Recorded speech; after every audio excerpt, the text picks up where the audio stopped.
Morning বন্ধুরা, welcome back to my channel Sumana Surajit daily blog. আশা করি তোমরা সবাই ভালো আছো, আমিও ভালো আছি। তো চলে এলাম আবার নতুন একটি ভিডিও নিয়ে। তো সকাল সকাল উঠে জামা কাপড় যাচ্ছি ছিল সমস্ত কিছু কেচে ছাদে মেলে দিয়ে এসেছি। তো তারপরেই দেখো বিছানাটাকে আমি ভালোভাবে ছেড়ে নিয়েছি, বিছানাটাকে ভালোভাবে গুছিয়ে নিয়েছি। তো মেয়ে তো মামা বাড়িতে আছে, তো কোনো প্রবলেম অতটা হয়নি, তো ওর জন্য ওখানেই আছে। তো এরপর আমার বর এখন চা করছে আর আমি তার জন্য ব্রাশ করবো। তো এই কালকে ব্রাশটা কিনে এনেছি, তো সেই জন্যই এরপর ব্রাশটা করে নেব। তো চলো ব্রাশ টাশ করে চা খাবো, তো তখন আসছি। তো আমি ব্রাশ টাশ করে চলে এসেছি আর এইদিকে দেখো বর বললাম চা করছে। তো এই দেখো চা প্রায় হয়েই গেছে। আর কতটা পরিমাণ ও গুঁড়ো দুধ দিয়ে প্রচুর পরিমাণে গুঁড়ো দুধ দিয়েও চা করে, আর চাটা খুব সুন্দরই বানায়। তো ওর জন্যই ওকে বললাম চা করো। তো এইদিকে চাটা ছেঁকে নিচ্ছে আর আমি এইদিকে মুড়ি আর চানাচুর নিয়ে চলে এসেছি। তো দুজনে মিলে চানাচুর আর মুড়ি বসে পড়েছি খেতে। তো চানাচুর মুড়ি খেতে খেতেই দেখো ও তো মোটু পাতলু দেখছে। তো ও এখনও বাচ্চা ছেলে, তো সেই জন্য মোটু পাতলু দেখছে। তার সঙ্গে বিস্কুটও নিয়ে নিয়েছিলাম। তো তারপরেই বর বললো আজকে খুব চপ খেতে ইচ্ছা করেছে। তো ছিল ছিল আলুও ছিল দুটো, সেদ্ধ আলু ছিল। তো সেই জন্য রাতে বানিয়েছিলাম, তো সেই আলু দুটো দিয়ে আমি চপ বানিয়ে নিয়েছি। তো চপটা বানিয়ে তো মুড়ি খেয়ে বেরিয়ে পড়েছি আমরা এদিকে মাঠে। তো মাঠে একটুখানি আলু লাগাতে ছিল, তো সেই জন্যই দুজনে মিলে বেরিয়ে পড়েছি সেই আলুটা একটুখানি লাগাতে। তো আগে আগে যাচ্ছে, আমি তো জানি না। তো দেখতেই পাচ্ছি এখানে সমস্ত জমিতে আলু লাগানো হয়ে গেছে। তো আলু লাগানোর পর জেঠিমার আমি চলে এসেছি আমাদের সবজি বাড়ি। তো এটা আমাদের সবজি বাড়ি না, এই সবজি বাড়িটা এত সুন্দর বানিয়েছে না, যাদের সবজি বাড়ি খুব সুন্দর লাগছে, তো তাই ভিডিও করলাম। আর আমাদের সবজি বাড়ি অন্যদিকে, আর এইদিকে দেখো এই যে জেঠিমাদের এইটা জেঠিমাদের বাড়ি। তো ওই যে দূরে জেঠিমা ওই যে যাচ্ছে শাক তুলছে, সেই জন্য। তো এইদিকে দেখো পেঁয়াজ লাগিয়েছে কতটা পরিমাণে। তো চলো বাড়ি চলে যাই। বাড়িতে এসেই দেখো এদিকে দিদিভাই ফোন করেছিল, তো ওরা পিঠে বানিয়েছিল, তো পিঠে ভেজেছিল তো খেতে। তো চলো খেয়ে নিই। তো খাওয়া দাওয়ার পর আবার চলে এসেছি আলু কাটতে জেঠিমাদের বাড়িতে। চলো আমি তাড়াতাড়ি করে আলুটা কেটে স্নানটা করে নিই। তো দেখতেই পাচ্ছ স্নান টান করে চলে এসেছি। তো আলু কাটার পর বাড়ি চলে গেছিলাম খুবই তাড়াতাড়ি, তো বেলা হয়ে গেছিলো। তো ছাদে জামা কাপড় বেরিয়ে নিয়ে স্নান টান করে দেখো রেডি হয়ে চলে এলাম।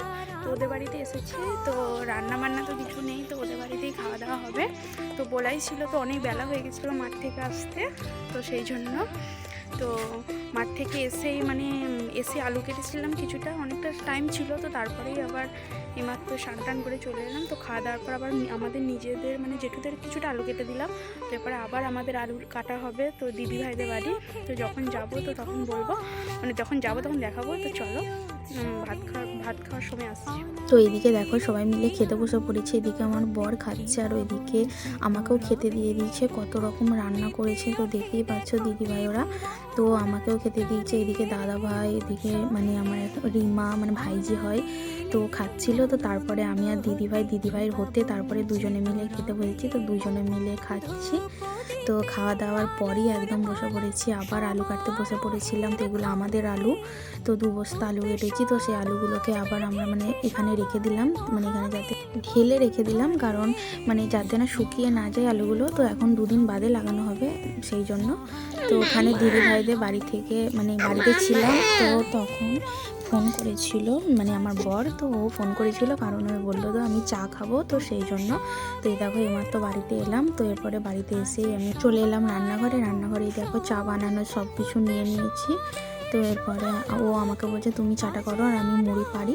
তো ওকে আমি বললাম তুমি করো, তো আমি মুড়ি বাড়ছি। তো ও চা করেছে, আর এদিকে আমি মুড়ি বেড়েও নিয়েছি, আর এদিকে চাটাও ছেঁকে নিয়েছি। তো ওকে আমি বললাম তুমি তাহলে মুড়িটা মাখো। তো ও মুড়ি মেখে নিচ্ছে। তো সকালে বানিয়েছিলাম সেই চপ, তো সেই চপ দিয়ে ও মুড়ি মাখছে, আর একটা চপ রেখে দিলাম তো চা দিয়ে খাবার জন্য।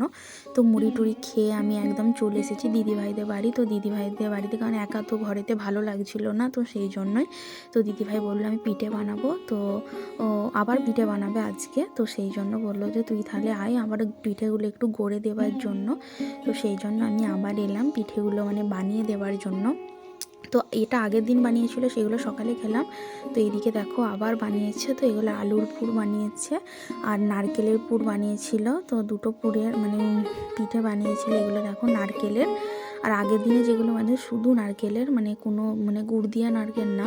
আর এদিকে দেখো মানে গুড়কে ফুটাচ্ছে, তো দিয়ে খেজুর গুড়ের মতন করছে যাতে এটা খাওয়া যায়। তো কালকেও ফুটিয়েছিল, তো আজকে আবার একটুখানি ফুটাচ্ছে। তো ওখান থেকে এসে আজকে তো আমরা তো জেঠুদের বাড়িতেই খাওয়া দাওয়া করেছি, তো তারপরে আবার জেঠুদের বাড়িতেই মানে রাতেও খাওয়া দাওয়া। তো জেঠুদের বাড়িতে মানে আলু লাগানো শেষ হয়ে গেছে বলে তো মাংস হচ্ছে, তো সেই জন্যই ওরা আমাদেরকে বলেছিল রাত্রেও খেয়ে নিতে। তো ওর জন্য জেঠুদের বাড়িতে রাত্রেও খেতে চলে এসেছি। তো তারপরে দেখো একদম খাওয়ার সময়, তো সবাই মিলে একসাথে খেতে বসেছি সবাই মিলে। তো চলো বন্ধুরা, আজকের ভিডিওটা এখানেই শেষ করছি। প্লিজ একটি লাইক করে দিও, কমেন্ট করে দিও, আর আমার চ্যানেলটাকে সাবস্ক্রাইব করে দিও। টাটা।